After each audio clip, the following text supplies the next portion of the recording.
मैया के लकड़ होकर पापा की बड़ों का मेरा सपना नमस्कार। आज हम लोग करने वाले हैं हमारा चैप्टर एनिमल किंगडम का चौथा लेक्चर अबाउट टीनोफोरा। टीनोफोरा के बारे में हम लोग देखेंगे, है ना जी। चलिए शुरुआत करते हैं। It is known as sea walnut या कोम जेलीज। हम इन्हें सी वॉलनट या कोम जेलीज के नाम से भी पहचानते हैं, ठीक है ना जी। इसको अपन क्या कहते हैं, कोम जेली क्यों कहते हैं, रीजन देखते हैं कि भाई body has external rows of ciliated comb plates helping it in locomotion. यानी सीलिएटेड 8 कोम प्लेट्स रहते हैं इसके ऊपर, सीलिएटेड 8 कोम प्लेट्स रहते हैं। अगर आप एनसीईआरटी के डायग्राम को देखें तो आप यहाँ पे तो थोड़े कम कोम प्लेट्स दिख रहे होंगे। अगर आप मैं एनसीईआरटी का डायग्राम अगर आपको दिखाऊं,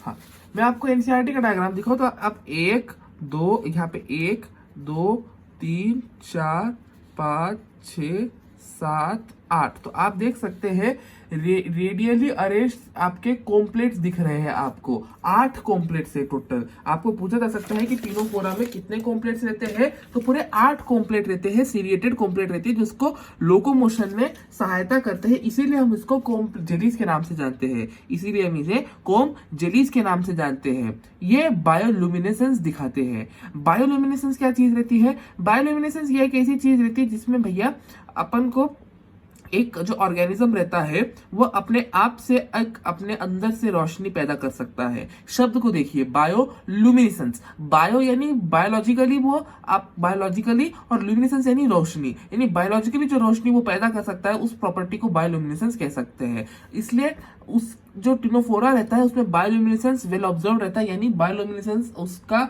एक बहुत इंपॉर्टेंट प्रॉपर्टी है। टीनोफोरा के अंदर बायोल्यूमिनेसेंस एक बहुत इंपॉर्टेंट प्रॉपर्टी है।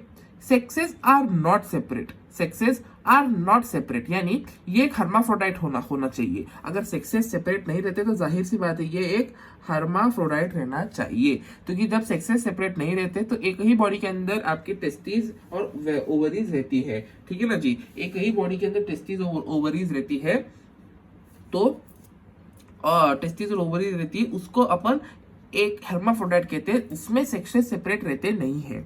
But the reproduction is sexual, but the reproduction is sexual. जिस तरह से अपन ने पॉलीफेरा में देखा था कि भैया दूसरे बॉडीज में की टेस्टिस, दूसरे बॉडीज की टेस्टिस में से स्पर्म इस बॉडीज में की ओवरीज तो जाएगा, रिप्रोडक्शन सेक्सुअल होगा, लेकिन टेस्टिस ओवरी एक ही बॉडी की रहेंगी। एक ही बॉडी में की टेस्टिस ओवरीज एक दूसरे के साथ फर्टिलाइज नहीं करेगी। दूसरे बॉडीज की टेस्टिस में का स्पर्म दूसरे बॉडी की ओवरी के साथ फर्टिलाइज करेगा, इसलिए इसका जो रिप्रोडक्शन रहेगा वो आपका सेक्सुअल रहता है, ठीक है ना जी। चलिए एसेक्सुअल के बारे में इस पे एनसीईआरटी में एज सच कोई पॉइंट अभी तक दिया नहीं है। इसमें एनसीईआरटी में डायरेक्ट जो मैंने अभी आपको लाइन बताई वो गिवन है एनसीईआरटी की लाइन कि भैया इसका जो रिप्रोडक्शन है वो आपका सेक्सुअल है, लेकिन fertilisation external with indirect development. अपन इनडायरेक्ट डेवलपमेंट इस टर्म को अपन जरा गौर से देखते हैं, ठीक है ना जी। इनडायरेक्ट डेवलपमेंट क्या चीज रहती है कि भैया आपका लार्वल स्टेज इसमें रहेगा, इंटरमीडिएट लार्वल स्टेज रहेगा, जो आपके एडल्ट से बिल्कुल भी समान नहीं रहता है, इक्वल नहीं रहता है। अपन ने पॉलीफेरा के जब अपन ने देखा था तो पॉलीफेरा में भी इनडायरेक्ट डेवलपमेंट देखी गई थी, तो वहां पे उस वाले लेक्चर में आपको ये टर्म मैंने बहुत अच्छे से समझाया था। अगर आपको ये टर्म समझना है तो आपको एकदम डिटेल में समझना है तो उस वाले लेक्चर में आप देख सकते हैं, पॉलीफेरा वाले लेक्चर 2 में, ठीक है ना जी।